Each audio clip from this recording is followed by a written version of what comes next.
Radhe Radhe, good evening everyone, welcome back to this new video. Good evening বললাম এই কারণেই, কারণ আজকে বিকেল থেকেই ব্লগটা স্টার্ট করছি।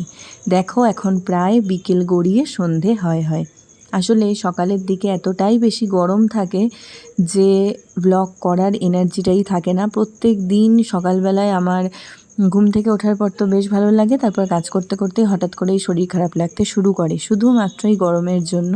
তো সেই জন্য ভাবলাম ঠিক আছে চলো বিকেল থেকেই ব্লগটা স্টার্ট করা যাক। যদিও আমি সন্ধে বা পুজো কোনোটাই দিই না, দুটোই রাজাধিরাজই দেন, কিন্তু আজকে রাজাধিরাজ আমাকে বলেছিল যে আজকের পুজোটা তুমি একটু দিয়ে দিও, ওর কিছু বিশেষ কাজ ছিল, তো সেই জন্য আজকের সন্ধেটা আমিই দিচ্ছি। রাধা রমনা হরি বল, জয় জয় রাধা রমনা হরি। হয়ে গেছে আমার পুজো দেওয়া, চলো একটু বাইরেটায় যাই। এই সময়টা আমার এত ভালো লাগে। আগে যখন বিয়ের আগে ওই বাড়িতে ছিলাম তখন তো আমার বেশিরভাগ সময়টাই ছাদে কাটতো। তো বিকেলের এক এক রকম আকাশের সুন্দর সুন্দর শেডগুলো আমি তখন দেখতে পেতাম, আর কত কিছুই না ভাবতাম। এখন সেগুলো অতীত। যাকে সমস্ত কিছু হয়ে গেছে, এইটুকু কাজ করতে গিয়ে আমার পেয়ে গেছে ভীষণ জল তেষ্টা। এত জল তেষ্টা পাচ্ছে এই গরমের জন্য কি বলবো, যে আমি ফ্রিজের জল খুব একটা খাই না, কিন্তু এই গরমে আমি খেতে বাধ্য হচ্ছি। তোমরা তো জানোই আমার গলার সমস্যা আছে, তো সেই জন্য আমি কি করি, অর্ধেকটা জল বোতলে ভরে রেখে দিই আর অর্ধেকটা নর্মাল জল দিয়ে মিশিয়ে খাই, তাহলে আর অতটা সমস্যা হয়তো হয় না। এদিকে অনেকগুলো জামা কাপড় পরেছিল সকাল থেকে 2 ঘর মিলিয়ে, তাই ভাবলাম সেগুলোকে একটু এখন গুছিয়ে নিই, কারণ সন্ধ্যে তো সবই দেওয়া হয়ে গেছে। আর এই টাইমটা মোটামুটি আমার নিজস্ব কাজই থাকে, যেমন ব্লগিং, রিলস বানানো, এডিটিং, তারপর রাতের রান্না আর ফোনগুলো সারা বাড়িতে, মামা বাড়িতে, সমস্ত জায়গায়। তো আজকে না জামা কাপড়গুলো গোছাতে গোছাতে একটা কথা ভীষণ মনে পড়ছিল। সেটা হচ্ছে যে বিয়ের পর আমার শাশুড়ি মা আমাকে বলেছিলেন যে রান্নার দিক সব আমি সামলাবো, ঘরের দিকটা তুই করবি, মানে ঘর দোর গুছিয়ে রাখা, জামা কাপড় গুছিয়ে রাখা, পরিষ্কার পরিচ্ছন্ন রাখা, এইগুলো আর কিছু তোকে করতে হবে না। তারপর থেকে তো কত কিছুই করলাম, কত কিছুই হলো, কোনো কথাই থাকলো না। সেই রকম হচ্ছে ব্যাপার, সবই ওলটপালট হয়ে গেল। আসলে কোনোটাই তো আর আমাদের ইচ্ছায় হয় না। ওপরে বসে যিনি মুচকি মুচকি হাসছেন তার ইচ্ছেতেই সব হয়।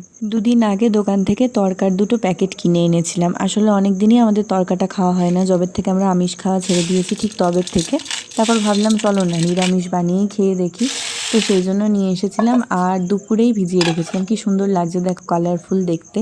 তো এখন সেটাই বানাবো রাত্রিবেলা আজকে। তার আগে একটুখানি চা খেয়ে নেওয়া যাক, কারণ গরম পড়ুক, বৃষ্টি হোক, শীত থাক, মন ভালো লাগুক, মন খারাপ লাগুক, বাঙালির বা চা প্রেমী মানুষের একটাই ওষুধ, সেটা হচ্ছে চা। মন ভালো লাগছে না চা, মন ভালো লাগছে চা, আনন্দের কিছু ঘটেছে চা, ঘুরতে গিয়েও ঘুরতে যেতে পারছো না তাতে চা, বৃষ্টি হলে চা, রোদ হলে চা, আমাদের তো সবেতেই চা। চাটা এখানে ফুটুক, ততক্ষণে আমি তরকার ডালটা এখানে সেদ্ধ করে নিচ্ছি।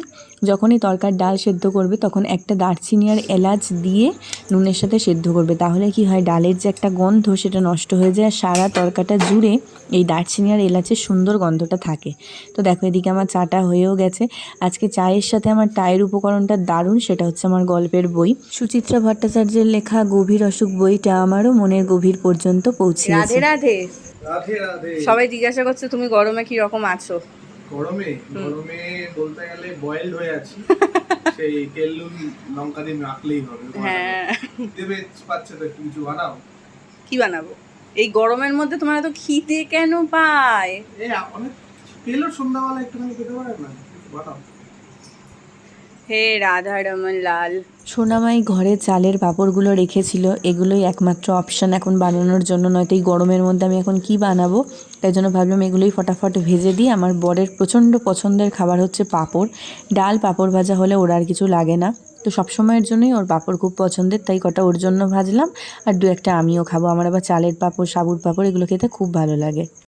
এদিকে তরকার ডালটা আমি প্রেসারে দিয়ে তো সেদ্ধ করে নিয়েছি, আর মাঝখানে না সিটি একবার দেওয়ার পরে প্রেসারের ঢাকনা খুলে আমি একটা টমেটো দিতে ভুলে গিয়েছিলাম, টমেটোটা দিয়ে নিয়েছিলাম, তাহলে কি আমাকে আর আলাদা করে টমেটোকে ভাজতে হবে না। এবার একটা ডাল ঘুটনি দিয়ে আমি ভালো করে ডালটা সাথে টমেটোটা ঘেটে নিচ্ছি। এইভাবে করলে কি খাটনিটা কম হয়। এদিকে দেখো বাটিতে নিয়েছি টক দই, তার মধ্যে রেগুলারের মশলা মানে ধনে গুঁড়ো, জিরে গুঁড়ো, হলুদ গুঁড়ো, লঙ্কার গুঁড়ো এই দিয়ে ফেটিয়ে নিচ্ছি। নিরামিষ তরকাতে দই দিয়ে এইভাবে বানিয়ে দেখো, খেতে খুব ভালো লাগে আর একটা ক্রিমি টেক্সচার আসে। চলো আজকে সহজে নিরামিষভাবে তরকা কিভাবে বানাবে সেটা আমি তোমাদের সাথে শেয়ার করছি। তো প্রথমেই দিয়ে দিলাম সর্ষের তেল। এবার সর্ষের তেলের মধ্যে ফোড়ন হিসাবে দেব গোটা জিরে। জিরেটাকে একটুখানি ভেজে নেব। তারপরে এর মধ্যে দিয়ে দেবো বেশ কিছুটা পরিমাণে কসুরি মেথি। কসুরি মেথি মানেই তো তড়কা, তড়কা মানেই তো কসুরি মেথি। যাকে সুন্দর ফোড়ন থেকে গন্ধ বেরোলে ওই যে টক দইয়ের মিক্সচারটা করে রেখেছিলাম ওটা এর মধ্যে দিয়ে দেবো। দিয়ে এবার ভালো করে তেল ছাড়া অবধি কষাবো। তেল ছেড়ে গেলে সেদ্ধ করে রাখা তরকার ডালটা এর মধ্যে দিয়ে দেবো। দিয়ে নামানোর আগে ভাজা মশলা ছড়িয়ে নামিয়ে নেব। আমার ভাজা মশলার মধ্যে কিন্তু সব মশলাই রয়েছে, তো আমার আর অন্য কিছু লাগে না। এইভাবে একবার বানিয়ে দেখো, তরকাটা খেতে কিন্তু খুব ভালো হয়। হ্যাঁ, আমিষের মতন অতটা ফ্লেভারফুল হয়তো হবে না, কিন্তু খেতে খুব ভালো লাগবে। রুটি বানিয়ে নিয়েছি সাথে, আর অবশ্যই তরকার ওপর দিয়ে কিন্তু একটা বড় বাটারের কিউব ছড়িয়ে তারপর সার্ভ করবে। খেতে খুব ভালো লাগবে। আজকের মতন বাই।